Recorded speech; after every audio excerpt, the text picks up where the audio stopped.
Greetings from the sub-ether. This is Alan with another short color basic video, this time more of a hardware video, talking about something I only recently discovered, like just a few days ago.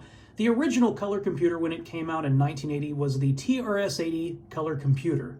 That was followed up by a redesign called the TRS-80 Color Computer 2. It was in the white case, it was smaller.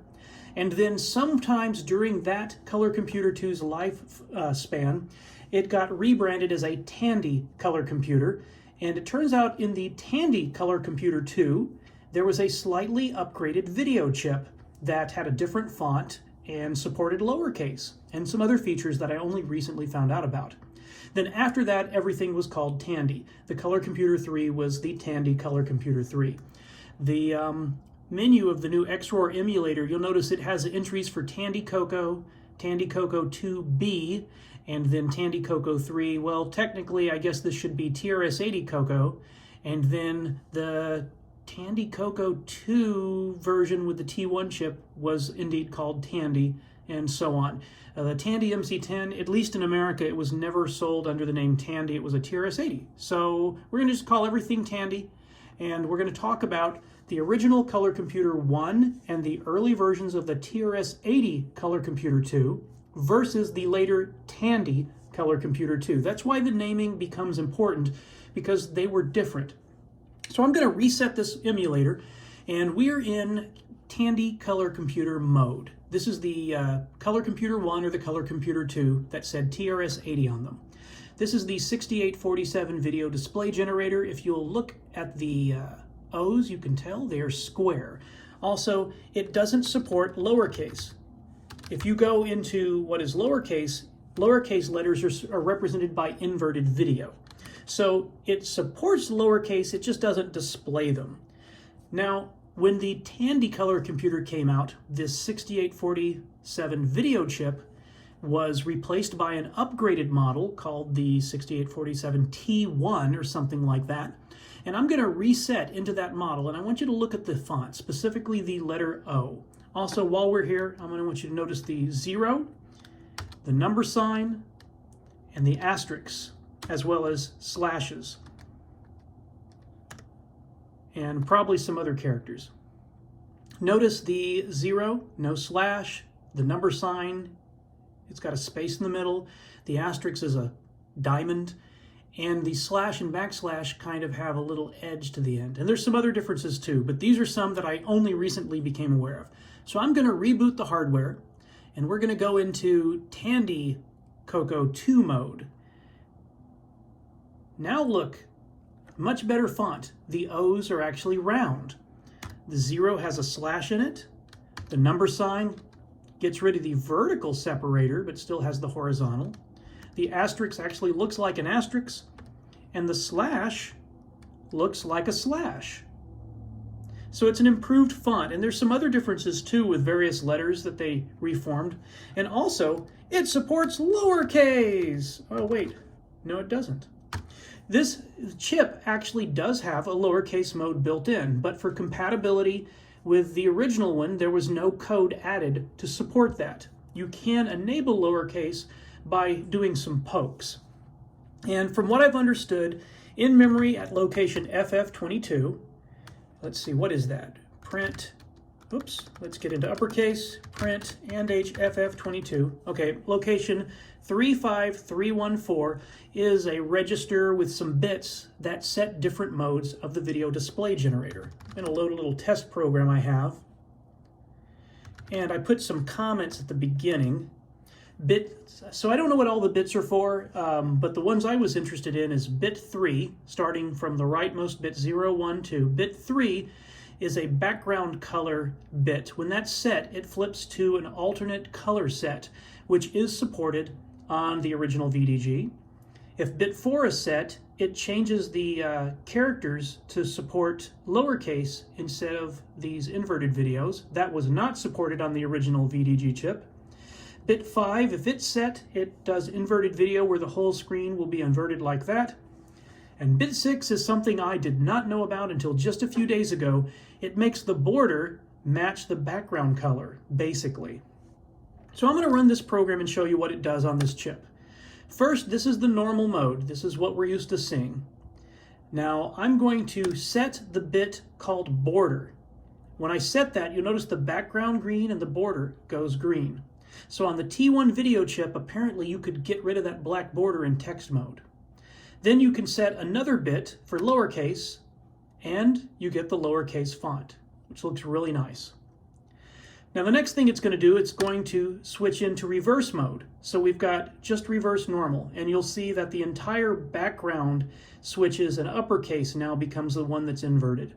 You could actually do a modification to the color computer. My video chip was in a socket, and you could pull it out of the socket and lift a pin out, and it would invert the screen, and I thought that looked really cool for a while, so I did that on my original color computer. Next, we're going to set that border bit. We're going to see that it doesn't appear to do anything in this mode. At least if it's supposed to, the XRoar emulator doesn't do it. Then we're going to set lowercase, and here's the inverted video screen with true lowercase.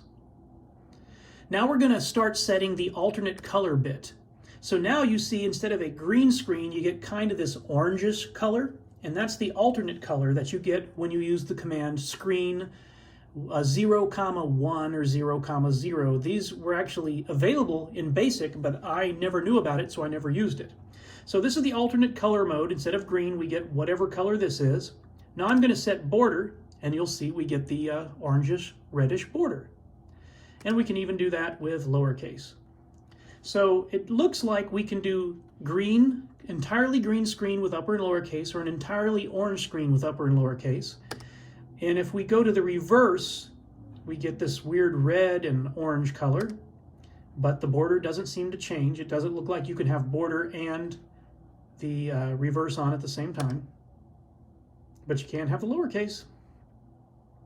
So those were the video modes that I discovered with this emulator. Now there's something else to this. I'm going to show you what may be a mistake.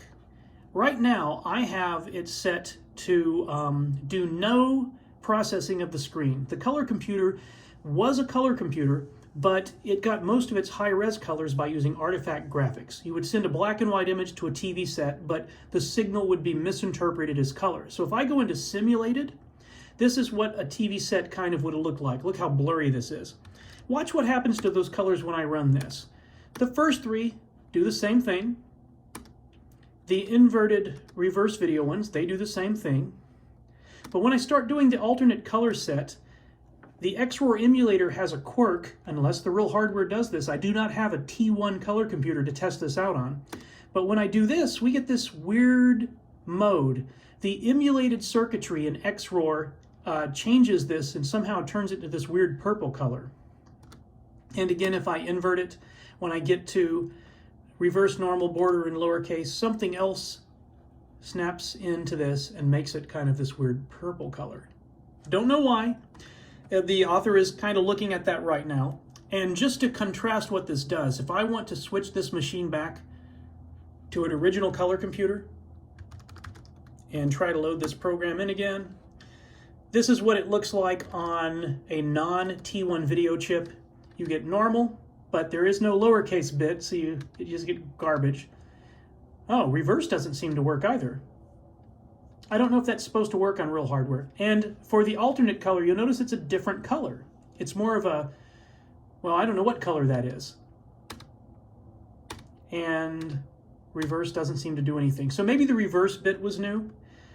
That's just something I noticed. So in addition to the font being different, there were actually some modes where you could change the border and the alternate color was there. And the way somebody told me to do this is if you clear the screen, I think to 8, and go into the reverse mode, on the original VDG, the reverse mode and clear screen 8 are two different colors. But on the T1 chip, the background turns to basically whatever the same color CLS8 was. And I think I could actually test this. Like if I wanted to go to, I guess I should go to line 470. So if I CLS to 8 and go to 470, is it 470? Nope, that's not it. CLS to 8, go to 400. Yeah, so you see how the alternate color here is different from CLS 8? watch what happens when I go into a T1 chip. And again, these are emulated. There might be some emulator differences.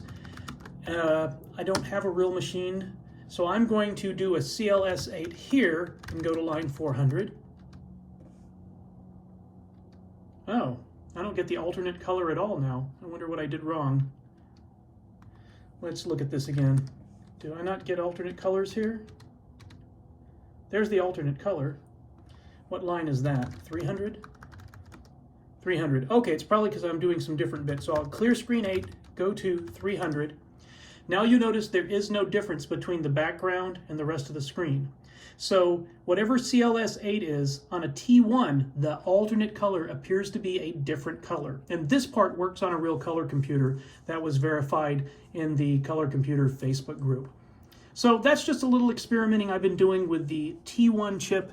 Had I actually known about the improved font and lowercase, and if I had any money, I probably would have upgraded to a Tandy Color Computer 2 with that chip when they came out, but I didn't have any money. I loved my color computer, and it wasn't until probably 1988 that I got a Color Computer 3, or maybe late 1987. So anyway, that's just something fun I've been playing with. I've got more to say on this, and that will be in a future video. Until next time, don't panic.